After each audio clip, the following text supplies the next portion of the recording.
We are back here on Carolina Women with our men on the couch, and we're having a delightful time with our guest, Nelle Smith. It's so wonderful to see you. And she just got thrown for a loop. It was very fun talking about your history here in the Lowcountry. And then Larry and Michael were like, whoa. What did you say? And she said the same thing. Whoa. Yeah. You asked about, when we got here, how long we've been here, and our grandfather came straight to Beaufort, South Carolina in 1904. You beat and we've me. been here ever since. It's pretty amazing. Wonderful. Wonderful. We want to talk a little bit about what inspired you to write your book, and for some of the folks who haven't read it yet, but they will be getting one, chat a little bit about what they can expect when they're reading your book, Nelle.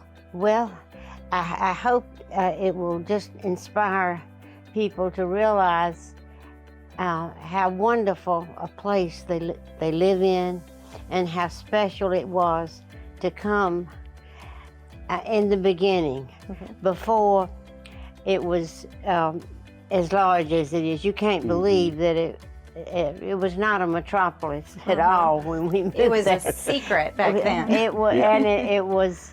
We had 3 little children, 6, 4, and 2. No doctor on the island. Our parents were sick, but we were young, and we Adapted. But we adapted. We said I moved with the snake bite kit. Charles Fraser told my husband that we could not move there without one, and to practice how to use it. That was one of the hardest things I've ever done, because you have to figure out where to put the wound, the X, and then suck out the venom, and then hopefully you don't want to have a cut in your mouth, or you're going to die too. You know what I've learned about Southern women? And that is, we talked about, beautiful manners and grace and Curls elegance. around the neck. In the next breath, she's talking about putting an X in Right. to suck out the venom. But we never had to use it. Thank goodness. Thank goodness. Well, and people kept asking us, when did you move to the island? When they lived here in 1963, they say, one person said, well, then you know where all the bodies are buried. That's probably true. That's probably very true. I think people are curious, and we talk about this historically in Beaufort. With Hilton Head, even when I moved there, Palmetto Bay Road was a 2-lane road. Oh, yes. Tell us a little bit about what you remember just geographically about getting from place A to place B. Well, it was important not to get on a sandy road, you would be stuck. Okay.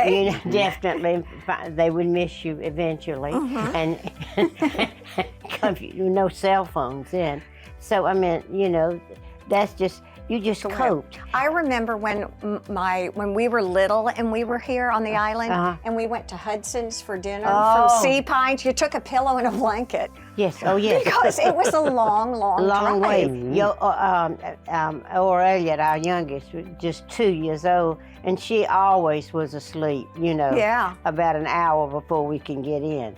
But everybody on the island or visiting went there. Well, bringing it forward to today, where can people find you and your book?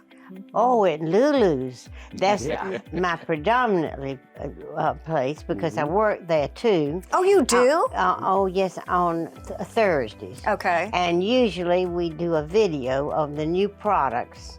On Thursday, we do a filming. This is a savvy social media woman. Oh, yeah. Absolutely. And Lulu is unbelievably smart and witty, and she won't show me the things ahead usually. Right. I say, now I am a grandmother, so watch it. I don't want to have anything irreverent.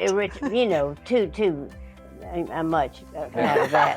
Nan comes from a pretty interesting family too, doesn't she? Yes. Yeah. Ned Brown was our first photographer. Yes. He took all the pictures. Everybody's I know picture. Ned Brown. That's her father. That was her dad. I did not know Her brother, that. Steve Brown, He over took all that the business. pictures. Oh, that's crazy. Well, you know what? We're out of time, but we're going to take a break, and we're going to continue finding out all this interesting history that sort of overlaps all the way through. We'll Stay have with us. More to come.